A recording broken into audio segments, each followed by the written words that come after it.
characteristics of a failed state. Number one is when you're no longer in charge of your territory. And as Chinua Achebe said, the problem of Nigeria is purely and essentially that of leadership. Otherwise, if we get it wrong at this point in time, I don't know when we will ever get it right. When Asiwaju Bola Ahmed Tinubu became the governor of Lagos State in 1999, there was only one ambulance in the service of the Lagos State government. Lagos was earning the princely sum of 700 million every month as our internally generated revenue. Now Lagos is earning 51 billion naira every month as its internally generated revenue. Lagos is the third largest economy in Africa, and the world is in transition. What is important for a Nigerian leader of the next dispensation must be a leader who has a mastery of financial management capabilities and someone who understands the Nigerian psychology, someone who appreciates and understands the complexity of the Nigerian nation. Here, you have a city boy who has transformed Lagos into a home for all. My brother seated here, he calls Lagos home, not Auka. Asiwaju Bola Ahmed Tinubu has established an excellent track record of performance. He has mentored men and women who are excelling in different fields of human endeavor. And the world is changing. And the trajectory of global growth is facing Africa, and Nigeria will make or mar that transition. And as Chinua Achebe said, the problem of Nigeria is purely and essentially that of leadership. Once we get the leadership question right, everything will fall into place.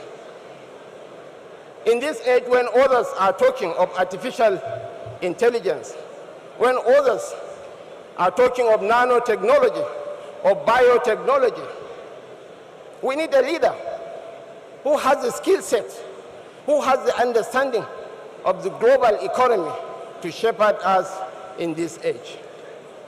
And if you get one, you are getting one for free. He's the city boy. I am the golden boy of Zenith. In Jim Obia's world, the sole barometer for assessing people is your level of competence and your input. In the history of Zenith Bank, no one, I dare say, apart from the legendary Adaora Umeji, no one grew faster in the history of Zenith than my humble self. I have mentored men who are excelling in different fields of human endeavor. As I said earlier, the world is watching at us. And the ultimate measure of a man, as Martin Luther King said, is not why he stands at times of comfort and convenience, but why he stands at times of challenges and difficulties. I urge my learned colleagues here, my learned friends here, to be rational, to be firm. You should have the boldness and the courage to make informed decisions, not emotional decisions. Here we are, on the threshold of making history. In the United Kingdom, Rishi Sunak, a young man of Indian descent, is about to become the Prime Minister of Britain.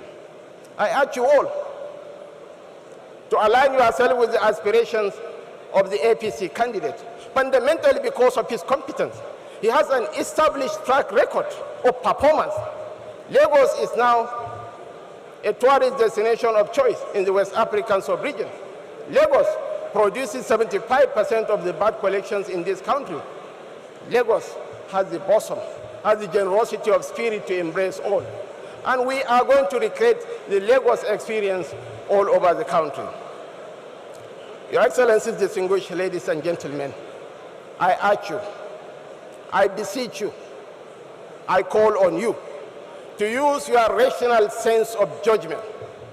Make informed judgment on who you are going to vote for in the next dispensation.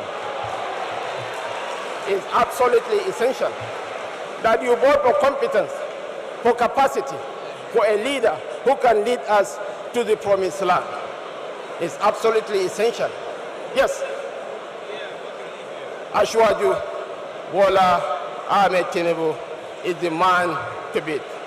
Thank you so much, and may God bless us. 1999, Nigeria has never found itself in such a very, very critical joint in her history.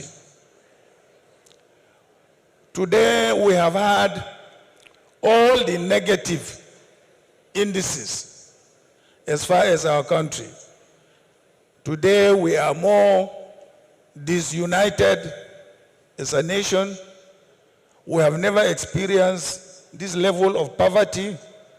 We have never experienced this state of insecurity. We have never experienced this level of unemployment. We have recognized all these negative developments in our history. What is important is how do we tackle these challenges.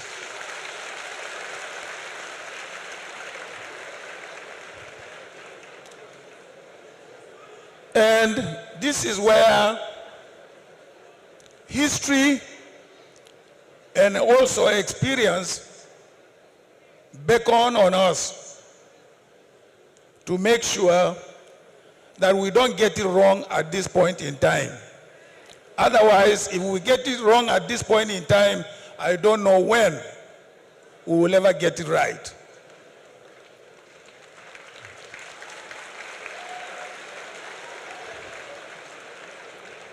I have been involved in the struggle to return democracy to this country from the military days. In fact, I can say I am even lucky to be alive.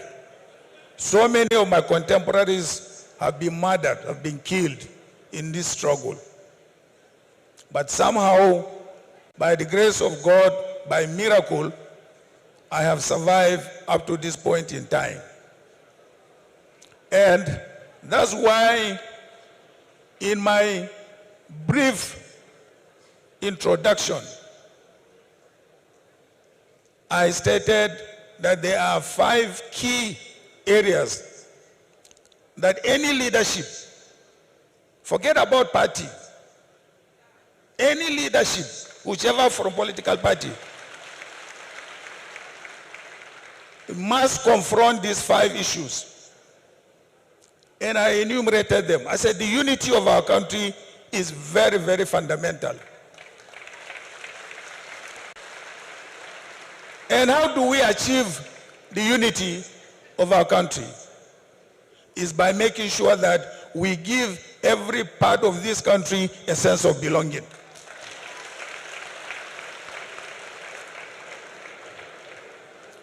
And somebody asked me, how do you give every part of this country a sense of belonging? I referred them to the situation we found Nigeria in 1998-99 when we came into office. As a PDP party, we won overwhelmingly.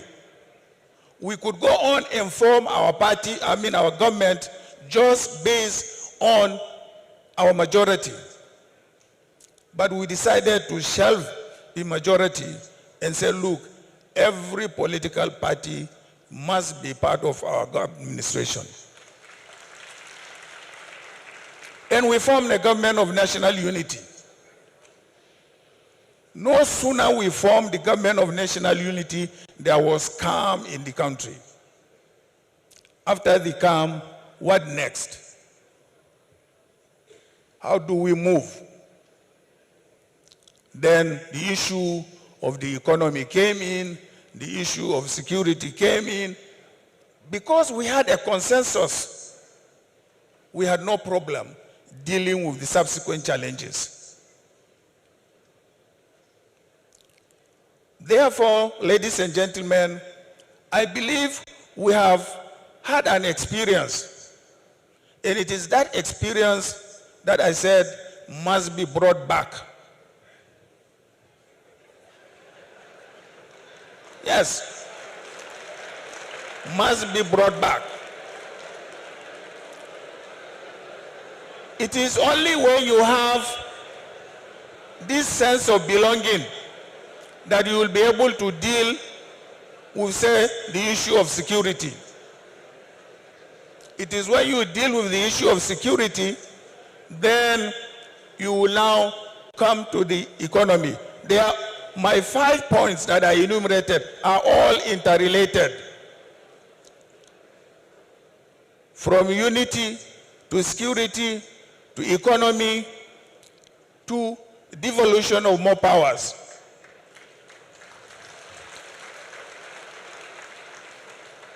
I am a product of devolved powers then. And I know what the regional governments achieved with those powers. So that's why I advocated for restructuring or development of powers to the states and the local governments. More resources, more powers to the states and also the local government. So my 5-point program was based on experience. They were based on something that I have seen, I have participated, and I felt went well for this country. So I'm not on a trial and error leadership.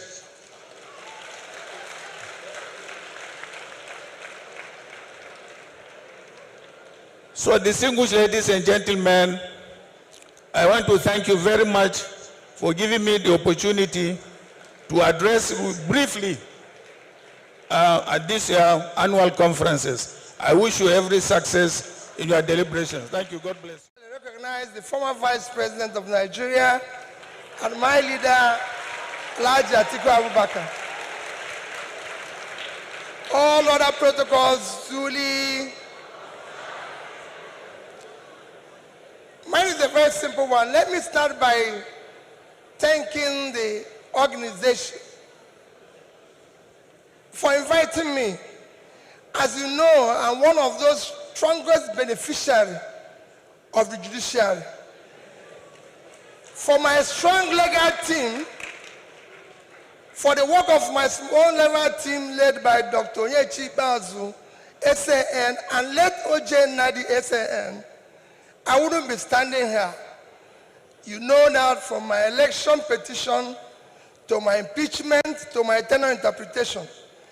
And again, whenever people talk about corruption in the legal or in the judiciary, and one who takes exception, in all this journey, I did not give anybody 1 naira.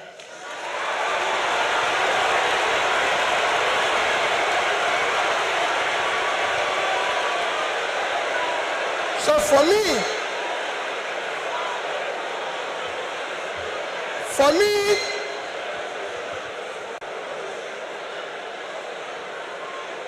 I remain eternally grateful to you for what you did for me to be here and everything. Our topic today is democratic transition in the 21st century Nigeria, 2023 and beyond. I think it's for great people like you or people like Chimamanda you invited, but for me as a trader, I'll try to contribute in my own little way, the way I think we should go. For me, democracy have a simple description. Government of the people, by the people, for the people. That means everything about democracy is the people. And transition means changing from one thing to the other. And for me, Nigeria needs urgent transition from being a highly insecure country to a secure country, from a disunited country to a united country, from corruption to a transparent country, from a country of lawlessness to a country of law and order. But in all this, it is important that we look at where we are today for people to understand the gravity of the journey we are going to take if we are going to transit. Where are we today? Nigeria have qualified to be a failed state. We have met the 2 or 3 biggest characteristics of a failed state. Number 1 is when you're no longer in charge of your territory. Today, we are among the top terrorized countries of the world. We are among the top kidnapping countries of the world. Banditry, criminality, bandits have taken over some parts of this country. Nigerians are being killed daily. All sorts of criminality is going on daily. Even our most important source of foreign exchange revenue, oil, is today 80% stolen. That shows how bad it is. We are the only country, apart from Venezuela, who we know is their own is because of sanctions, that is not meeting up its OPEC quota. Every other country is begging for increase, but Nigeria is not meeting up its own. And you wouldn't believe the quantity that is missing. In July alone, our total average, our quota is 1.8 million. In July, our total average was 1,083,000 barrels a day. That means that in July, we lost 707,000 barrels per day. If you multiply that by 31 days, it will give you 22,227,000 barrels of oil that we lost. This is a country that needs dollar. If you sell it, if you sell that oil, if you sell the quantity we lost, this is July alone. If you sell it at the average price of $110, it will give you $2,450,000,000, which at our rate of exchange of 550, you lost. If you use 550, because I used an average of 550, you've lost 1,344,700,000,000 naira. That is your country. That's what you lost in 1 month because of stealing. It is important that we know this. Number two item to show that we are first state is that you are no longer in control of your economy. Your economy today, we have an economy where we have over 100 million people living in poverty. Your unemployment is one of the worst in the world because you have a combined unemployment of 50%, unemployment and underemployment. Out of 200 million Nigerians, 60% is supposed to be working. So you're supposed to have 120 million Nigerians working, but today Nigerians that are working are under 50 million. So 70-something million of Nigerians are not working, they are not productive. When you compare this to your productivity, you will see how low it is. But what is even worse, we're in a physical mess, total physical mess. Because of all this, between January this year and April, the total revenue of federal government of Nigeria is 1,630,000,000,000 naira. Their expenditure is 4,720,000,000,000. If you minus this, we have a deficit of 3,100,000,000,000. That shows almost 20% to almost 200% is the deficit. And this is the crisis you face. How did we come here?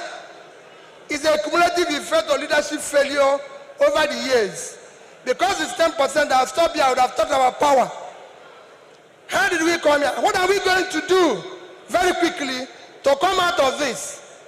Very quickly, you need to have a visionary, articulated, competent leadership to start turning around this.